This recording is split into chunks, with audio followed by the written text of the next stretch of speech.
to our official proclamation of our official candidates in this District 6 of Manila under you to guide you na patuloy na maglakad sa matuwid na daan. Kasi kahit matuwid pa ang daan, pag ang dumadaan ay hindi naman matuwid, may problema tayo doon. Hindi na ang daan, kahit yung taong dadaan doon, kailangan matuwid din. Amen? Hindi ko nga po kaya na gawin ang pinakamabuti sa aking sarili lamang. Kailangan ko po kayo. Kaya kami ng Diyos, binubuksan ko po ang aking puso.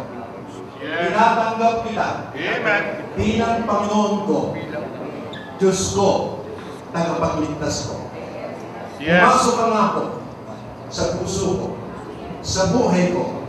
At mula ngayong hapon, kayo na po ang maghahari, ang susundin ko, at kalooban mo ang gagawin ko. Salamat po sa pag-ibig mo sa akin. Salamat po sa pagpapatawad mo sa aking mga kasalanan.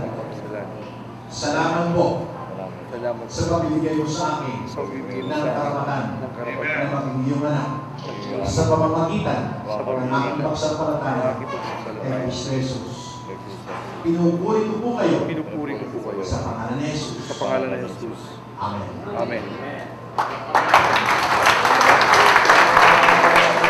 Panginoon ay inang mga anak. Ang sinumanunang sa pagtanggap sa iyo ay pinagkaluban nyo ng karapatang tawagin mga anak. Mamaya na. Kasi isang kababayan natin na Canadian citizen na hinuli sa Zambales. Si Dennis Cuevas. Ako po ay kasalukuyang punong barangay sa Santa Ana. At ako ay nagtapos ng law sa San Beda College of Law noong 1986. Naging lawyer po ako noong 1987. Ako po ay very active po ako sa simbahan namin sa Santa Ana bilang Sunday minister po. Since 1992 pa po. So, makaasa po kayo na po yung CCP ng buong pagpapakumbaba po bilang alagad po ng Panginoon. At ang mga prioridad ko po ay tulungan ang mga nangangailangan at turuan ang mga tao tungkol sa batas nang sa gayon wala pong maaapi, walang malilinlang, walang maloloko at walang malilikunan ng gas. Magandang tanghali po sa inyo. Pagbibigay sa amin ng ganitong pagkakataon at sa lahat po ng ating mga pastors ay pinasasalamatan po namin.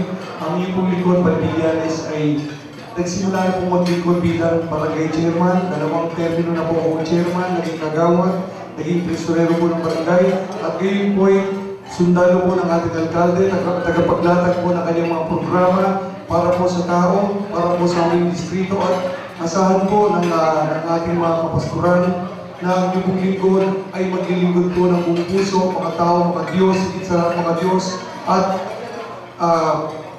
pagpatuloy po na susuporta po sa lahat po ng adhikain, mabuting adhikain po ng ating bansang Pilipinas. Maraming pong salamat at magandang hapon po muli.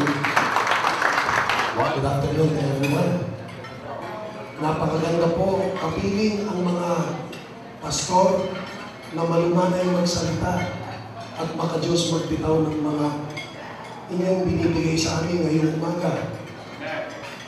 Alam niyo ko, I come from the old school. Nag-elementary po ako sa Ateneo de Manila. Ang turo po sa amin ng religion teacher namin ay maging malumanay. Huwag maging mayabang. Kung gusto mo kausapin ang Panginoon Diyos, pumunta ka sa loob ng simbahan. Makipag-usap ka one-on-one. At pag kumanta ka, ibigay mo lahat ng boses mo para sa Panginoon Diyos.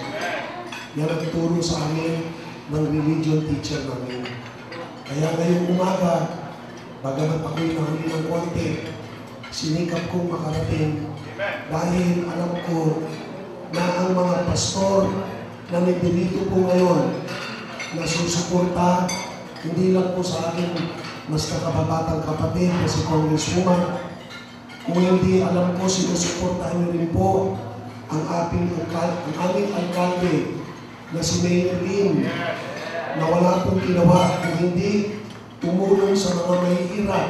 Halimbawa po, bawat distrito natin po ay may kanyang-kanyang ospital.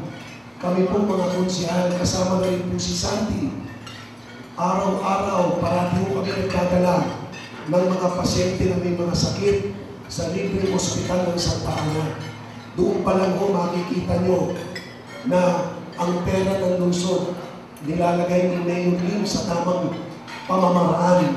At yung aking kapatid naman, siya po ang nag-contribute ng mga gamot at mga equipment na panggamit hindi lang po sa ating ospital. Na maparating sa aking nasasakupan ang mga serbisyong ating pong inisip na talagang po may puso.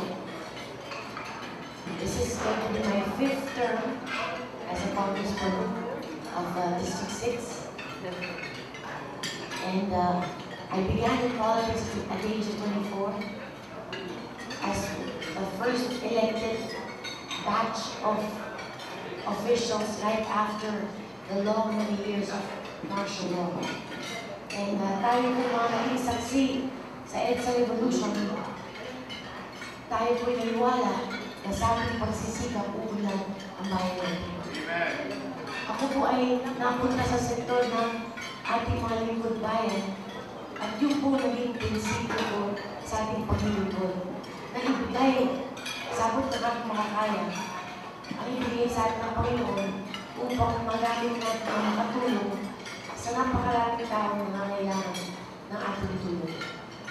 And ang ating paninindigan ay nagmula o nagpuga sa talaga naman ang matinding kahirapan na nakikita natin sa kapaligiran. Kung kaya natapos natin ng 7 taon, diretso, 1990 to 2001, 5 out of 9 years as the outstanding congressman. And in 2010, after being absent from the district for 9 years, I again won on my 4th term. Now that I'm facing my 5th election as congressman, it is I'm very gratifying, very grateful to the Lord that the pastors of District 6 have chosen me, and not because of my person, but because of the work that I've done.